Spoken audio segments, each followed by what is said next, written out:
ఆరే దొండా తీగ నా మఠముపై బుట్టి 7 గడియల్లోనే మఠమంతా పాకి మఠములోకెళ్ళేటి మార్గము లేక 107 రోజులు పూజలుండావయ్యా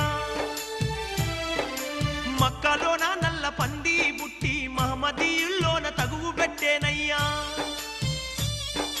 పట్టుకోను పోతే ఆ పంది బెజవాడ కృష్ణానదికి వచ్చి మాయమైతుందయ్యా అరికాలి మంటలు నెత్తికి ఎక్కి వేలాది జనులు అరిచి చస్తారయ్యా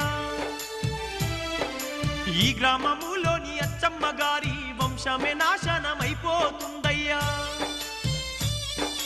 వాళ్ళింట పెరిగిన చింత చెట్టుకు చేమంతి పువ్వులు పూస్తాయ్యా